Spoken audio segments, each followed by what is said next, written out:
All right, Larry Krueger here from the Pig and a Pickle Krug Show with a little 49er video as we recap what happened Saturday night in Vegas, or Saturday day in Vegas, between the Raiders and the 49ers. All right, let's get right into it. Check out Pig and a Pickle, 2 locations, Emeryville and Corte Madera. They're open 7 days a week from 11 a.m. till 8 p.m. or until they run out. And they do run out, so get there early. Get some brisket chili. Tell them the Krug sent you. All right. Niners, Raiders. Niners win the game. Nobody cares about that. They only really care about what happened inside the game. And you know, there's really 3 things that you can have happen in an NFL preseason game. You can get your offense to get a little bit more rhythm. You can lose guys to injury, and you can discover young guys who can be part of your program this year. And all 3 of those things happened in this game. First, let's talk a little bit about the fallout of the injuries. Dom Purdy went down in this game. It's a PCL injury. We don't know how long he's out, probably a few weeks. He was blocking on a field goal, and he got rolled up on from his right side, and it looked like it missed his right leg but caught his left leg, and it looked like his left leg kind of got bent a little bit to the side. So PCL strain for Dom Purdy, and who hopefully it's not a PCL tear. I mean, they didn't say that, but they said it would be a few weeks. He didn't have a brace on his leg at the end of the night, which seemed good. He was sitting on the bench. I'm sure there'll be some kind of imaging that will get more information, but Dom Purdy's got a PCL injury. Shanahan said after the game he thinks it'll be a few weeks. Patrick Taylor dislocated his shoulder. Patrick Taylor is just always going to be hurt. He's always going to be hurt. Why? Because he runs upright.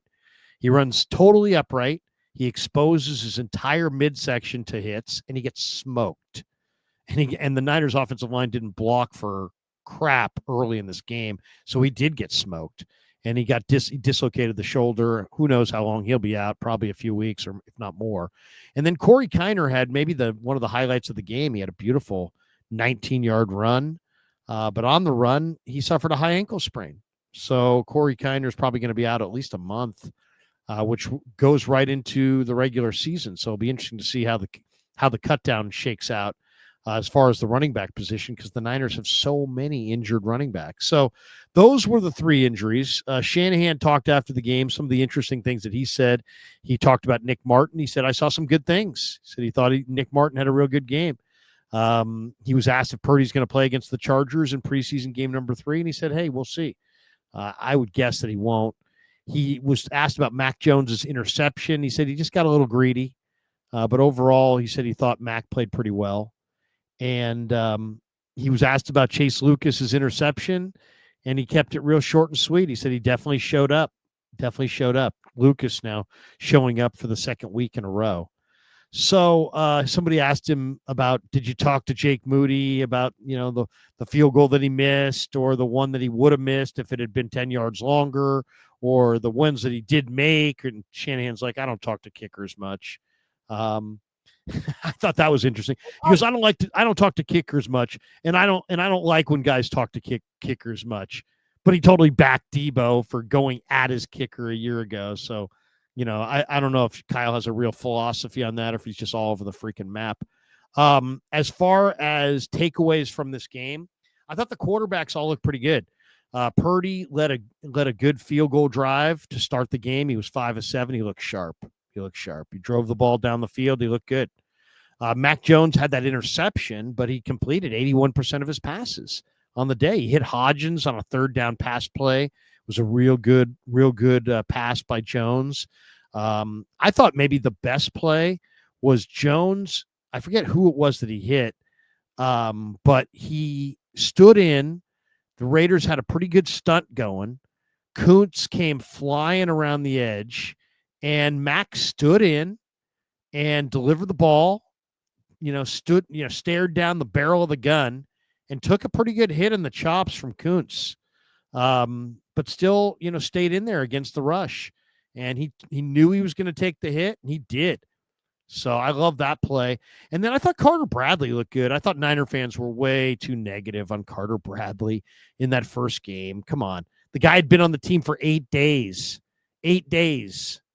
It's like every quarterback is not starting at the same position. I mean, it's like, you know, you look at Tanner Mordecai. Tanner Mordecai, who's no longer with the team, it's like he audited a class last year and was taking it again this year. Carter Bradley's been on this offense for 8 days and didn't look particularly good in his first showing.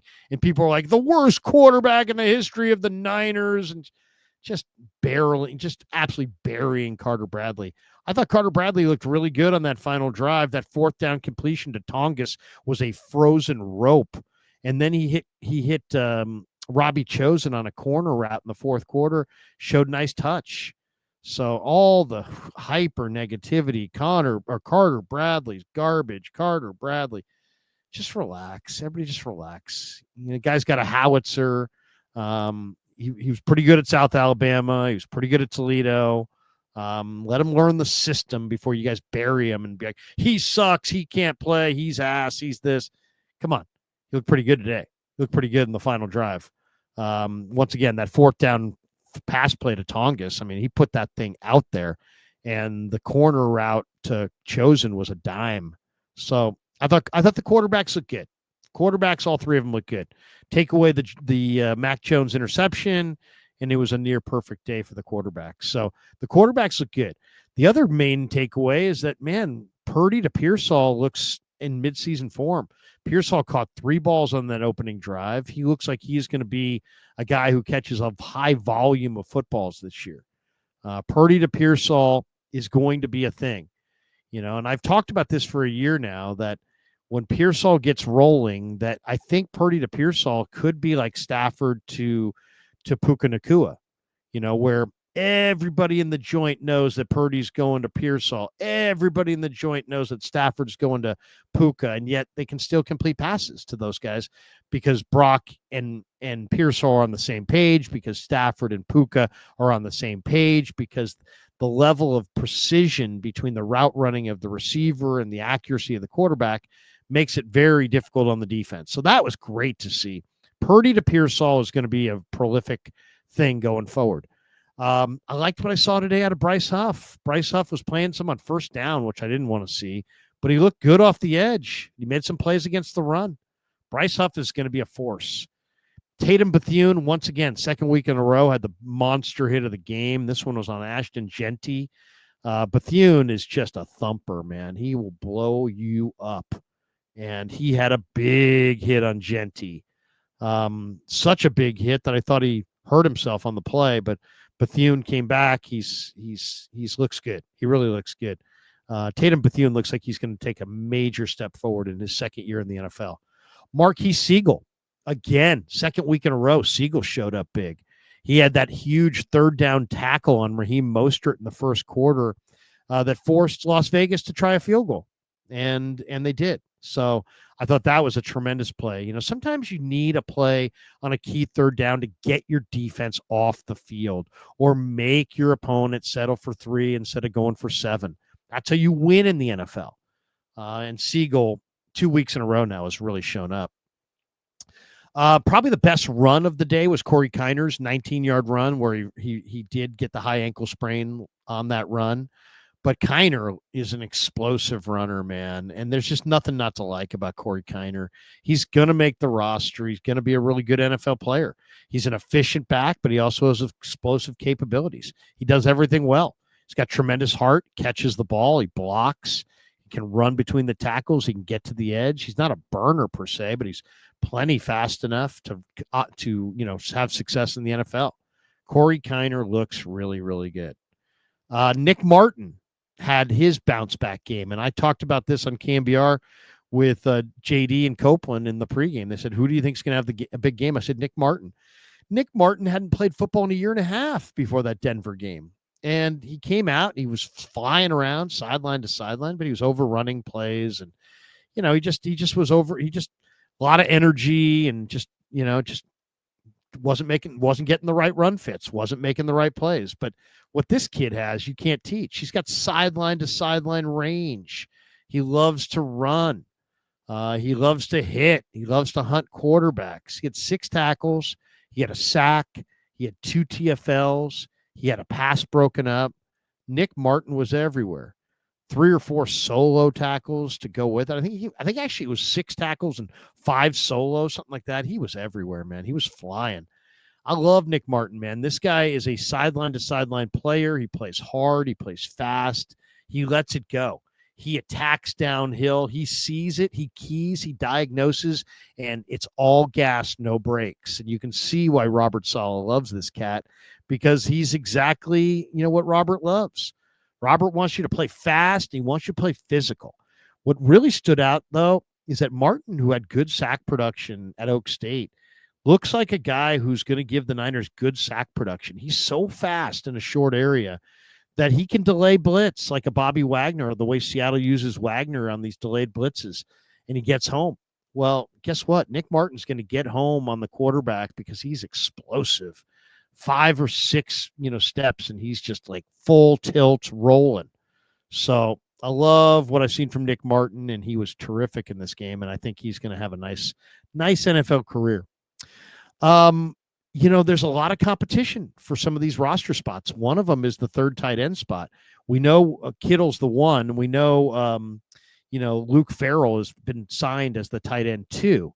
But are the Niners only going to keep 2, or are they going to keep 3? Well, if they do keep 3, it was down to Dwelly, Willis, or Tongas. Well, Dwelly got cut. Physically, he just didn't look right. Now, maybe they'll sign him back to the practice squad because he is such a veteran special teamer. But Tongas, I thought in this game, pushed ahead of Braden Willis. Tongas played a little tight end. He played a little fullback. He had a real key block on a running play. He caught a 4th down laser from Mac Jones and looked really good doing it. I got to think that the Niners are going to go 2 tight ends and that this third guy is going to be a practice squad guy. But Tongas, if it comes right down to it, I think it's Jake Tongas over Braden Willis and Ross Dwelly for that third tight end spot. I think Tongas really, to me, impressed me today. He looked good. Jake Moody. Let's talk about Jake Moody. It's glass half full, glass half empty. On some people would say, oh, well, he made, whatever, 4 out of 5, 5 out of 6 or whatever. But he missed a 53-yarder badly. I mean, really badly. He made a 36-yard field goal that easily would have been a miss from 30 yards out. It was a definite miss from 36 yards out. Those are gimmies in the NFL. You got to make 26-yard field goals, and you got to put them right down the freaking middle. And he didn't. He shot this thing off to the left, and it barely crept inside the goalposts. And it was all it shows in the box score is field goal made from 36 yards out. But if you watch the game, if you watched what had the trajectory on the ball, that would have banged off the uprights if it had been a 30-yarder. It would have been a clear miss if it had been a 35 or 36-yarder. You can't miss 35-yard. You can't miss 30-yard field goals in the NFL, 35-yard field goals. 50-yarders are supposed to be gimmies for the best kickers in pro football. And he missed from 53 yards. He made from 26, but it wouldn't have been good from 36. He hit the game winner from 59. He's got a massive leg. But this guy also missed an extra point in the Super Bowl. He looks shaky. It's not down the middle. It's a hard shot to the right. It's a hard shot to the left. He's making some of these kicks, but he's not making them with, it's not like they're all going right down the middle. He looks shaky. To miss one and to really, when you looked at the one, to me, the miss from 53, it's bad, but it's not as bad as the make from 26. The make from 26 was a worse kick than the miss from 53 because the make from 36 wouldn't have made it from 30, or the make from 26 wouldn't have been good from 36. So Jake Moody looks shaky. You can sit, if you want to show up and defend him, then show up and defend him. If you want to show up and apologize for him, then show up and apologize for him. If you want to be like the Niners and be like, oh, desperate to have him be great, then you can see anything you want to see. But the reality is he missed one. And if he had tried that 26-yarder from 36, he would have missed 2. So he's got a big leg. We know that. But it's about consistency. And he looks dicey. It looks shaky. I don't feel confident with Jake Moody. And neither do any of you, if you're being honest with yourself. So that was Moody. Other thoughts on this game? Trevis Gibson had a really nice sack on a stunt. Gibson had 7.5 sacks one season. He's not old. I think that was a really nice pickup. I expect him to make the roster and make an impact here. The 49er offensive line, always seemingly an issue. Once again, it was an issue in this game. Patrick Taylor just got absolutely stuffed early on. All the first team running plays got absolutely stuffed. The Niners averaged 2.8 yards per carry in the first half of this game. Isaac Alarcon, who's part of the international program, I mean, he's not going to be on the team, but he was beaten for a sack in the fourth quarter. Isaiah Prince, who, I was hoping could step up and show what he's got so he could maybe take that third tackle job away from Spencer Burford and Austin Pleasance, who struggle mightily. And what happens? Isaiah Prince has 3 false start penalties in one game. So it's like the guy you're hoping is going to step up and take that third tackle spot. He false started 3 times. Chase Lucas had another good game for you Chase Lucas fans. He had an interception of Aiden O'Connell in the third quarter. Lucas is playing well. I still think he's, in the mix, but nothing more to make the roster. I don't think he's a lock. People are on the chat in the post game where, he's a lock to make the roster. He's made some big plays for sure. And they have injuries. So they have extra room to take him because of the injuries that they have. But I don't know. I don't know if he's going to make it. He's got no money guaranteed. He's not a great coverage player. He's not the biggest player. He's a decent blitzer off the slot. But I think they're better coverage guys. So I don't know. I'm not sure if he's going to make it. I know Niner fans really want him on the roster. One guy that I think is going to make it, who shouldn't make it, is Saran Neal. He struggled again today in pass coverage. This is a second-team special teamer who doesn't play well from scrimmage. He allowed an 18-yard busted pass play to the rookie tight end Carter Runyon. Neal made 1 or 2 plays on the day, but he's, from what I could tell, he's not even running with the ones on special teams, and yet a lot of people think because of the guaranteed money coming his way that he's going to make the team over Richie Grant. He may make the team over Jacob Robinson. He may make the team over Darrell Luter, which, to me is going to be really a bad decision because he's not even if he was one of the greatest special teams players of all time, it'd be one thing, but he's not. I don't think he's running with the ones, and he's not a real great coverage player. As I said, he gave up an 18-yard reception to Carter Runyon on a busted play. So, another guy who is expected to be on this roster on special teams is Junior Bergen. And to me, Junior Bergen just looks totally nothing. I mean, just forgettable, not explosive. He's not fast. He's not particularly big. There's nothing in his skill set that says that he's really great. I mean, the Niners, we know he had 8 returns for touchdown in college, but the level of competition is dramatically lower, and he's just very forgettable in the whole grand scheme of things. He's not one of those, oh my God, this guy is so quick, he's going to make you miss. Nope, not that guy. Oh my God, this guy is so fast, he's at 2 steps and he's full speed and he's gone. Nope, that's not the guy. Oh my God, this guy can do it all. He's a receiver with unbelievable hands. He's a special teamer. Nope. He's pretty much a non-factor from scrimmage. So I don't know about that one. I know they drafted Junior Bergen with the idea that he was going to be on the final 53, and I know they badly want it to be the case, and I know Brant Boyer is wishing for it and all this crap, but guess what? The guy doesn't look very good. He's pretty forgettable. He's not a home run hitter. He's not a big-time sprinter. He's not a super explosive guy. He's not big and physical and breaks tackles. Isaac Guerendo is a physical marvel. He's big enough to break tackles. He's got 4.3 speed. He's 225 pounds. He looks like something. This guy looks like just totally, totally forgettable. Had a nice little return in the first game, but it was just a wide open avenue. And he made the first guy miss, and then he got down that wide open avenue. I don't see greatness from Junior Bergen. I don't. Obviously, they're going to want to keep him. and they're going to do what they can, but not explosive, not just a very forgettable player, very forgettable athlete. Three other guys, though, that did stand out on the defense. Chaz Surratt, the linebacker who came with Robert Saleh from the Jets, he made several plays against the run in the fourth quarter. I thought he was impressive. Jalen Mahoney, the second-year safety out of Vanderbilt. Mahoney had an interception, and he made his presence felt a little bit. So that was kind of cool. And then William Bradley King, the defensive end who was just signed this week, actually had a pressure in the fourth quarter.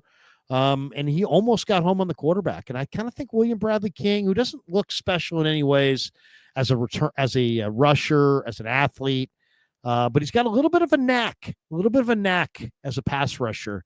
And I thought he showed a little something on a couple of those reps in the fourth quarter. So there you go.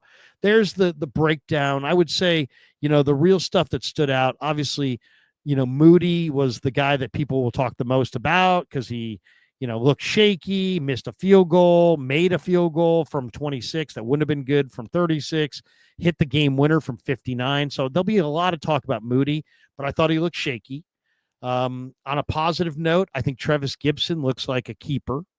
On a negative note, I thought the Niners offensive line was just okay. I mean, they kept the pressure off of Purdy's face on his singular drive, but they couldn't run the ball. They didn't open run lanes. It's like, you want to have this run first kind of outfit. You want to have this strong rushing attack as a staple, as your foundation piece of your offense. Can you have a foundation piece of your offense if your offensive line doesn't open holes?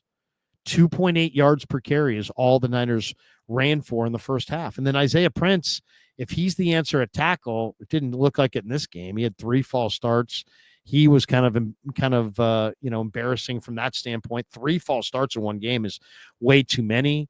Saron Neal looks like he's headed to the team because of the guaranteed money, but it doesn't look like his play justifies that he should be on this roster. Tongas, I think, pushed ahead of Willis, so that was good for Tongas.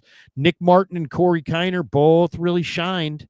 Martin, unfortunately, still, missed a couple tackles. Kiner, of course, had the high ankle sprain, so he's now out a month. Purdy to Pearsall looks damn good. Really looks really good. And Tatum Bethune looks like a real thumper. 2 weeks in a row, he's had big starching hits. So, a lot of guys didn't go. No Trent, no CMC, no Bosa. And that's good. I'm glad those guys didn't go. Bryce Huff, though, did start to show some of that explosiveness off the edge, and I think he could be a real difference maker. So there you go.